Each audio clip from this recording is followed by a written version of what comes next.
গতকাল তুলকালামের পর আজও আরজি কর মেডিকেলের থ্রেট কালচার নিয়ে তদন্ত কমিটির জিজ্ঞাসাবাদ চলছে। কমিটির সামনে ডাকা হয়েছে 11 জনকে। দিনে দুবার ব্যবহার করো স্টপেজ ক্রিম আর নিজেকে রাখো evergreen Keya Seth aromatherapy stoppage cream আর খুঁজে পাও নতুন আমিকে। গতকাল শুনানি না হওয়া রোহন কুণ্ডুকে ফের ডাকা হয়েছে।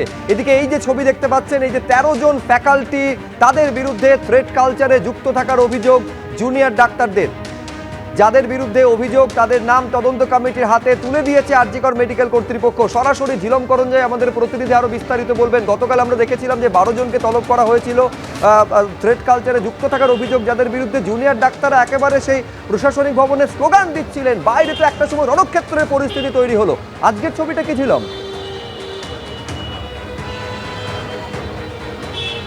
আজকে যে এনকোয়ারি প্রসেস সেটা সকাল থেকেই স্বাভাবিকভাবেই চলছে। এখন অবধি কোনো উত্তেজনা নেই।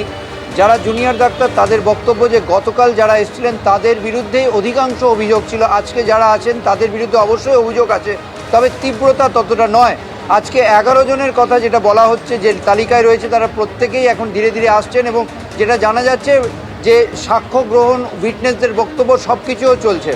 যেমন তুমি বলছিলে যে 13 জন ফ্যাকাল্টির বিরুদ্ধে যে অভিযোগ গতকাল রেসিডেন্ট ডক্টর অ্যাসোসিয়েশন জমা দিয়েছিল, তাদের এই অভিযোগপত্র এনকোয়ারি কমিটিকে ফরওয়ার্ড করেছে কলেজ কর্তৃপক্ষ।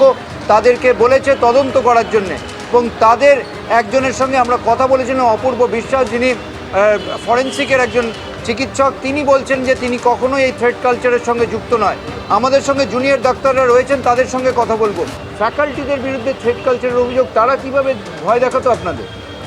আমার কাছে এই নোটিশটা এলো 13 জনের, দেখতে পাচ্ছি এখনও ফ্যাকাল্টি মেম্বারদের এগেনস্টে নোটিশটা এসছে to the chairperson enquiry committee করে। তো এখানে নোটিশটা যেটা লেখা আছে যে স্টুডেন্টস অ্যান্ড জুনিয়র ডাক্তার্স হয়তো বলেছে যে তাদের এগেনস্টে কিছু হয়েছিল বা, তো এটা একটা হতে পারে বিভিন্ন ডিপার্টমেন্ট থেকে আছে, মানে সেটা ফার্স্ট ফ্লপ থেকে আরম্ভ করে, মানে আন্ডার গ্র্যাজুয়েট স্টুডেন্টের ক্ষেত্রে বলছি, ফার্স্ট ফ্লপ থেকে আরম্ভ করে second flop, third flop, final MB.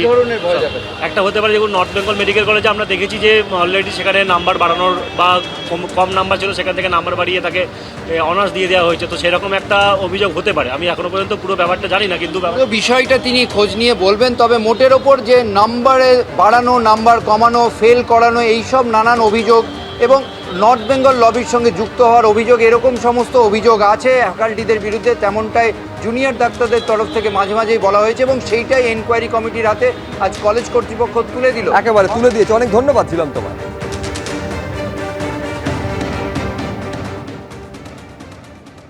এই যে বিজ্ঞপ্তি, এই বিজ্ঞপ্তি রীতিমতন বিতর্কের জন্ম দিয়েছে। এই বিজ্ঞপ্তিকে চ্যালেঞ্জ করে সিপিএম কোর্টে গিয়েছে। এমনকি এই বিজ্ঞপ্তির পেছনে অন্য উদ্দেশ্য, সিনিয়র চিকিৎসকদেরও একটা বড় অংশ দেখতে পাচ্ছেন। এইখানে আপনাদের দেখাতে চাইবো প্রাক্তন প্রদেশ কংগ্রেস সভাপতি অধীর রঞ্জন চৌধুরী, তিনি কি বলছেন।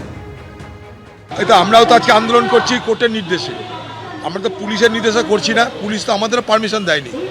আজকে পশ্চিমবঙ্গে মানুষের কথা বলতে গেলে কোর্টে গিয়ে কোর্টের পারমিশন নিয়ে আসতে হবে, সরকার পারমিশন দেয় না। দোষী তাই পালাচ্ছে। আমার বক্তব্য একটা, ওসি তো শেষ কথা নয়। ওসিকে কে বলেছিল এই কাজ করতে সেটা জানা দরকার। ওসিকে কে বলেছিল এই কাজ করতে সেটা জানার দরকার।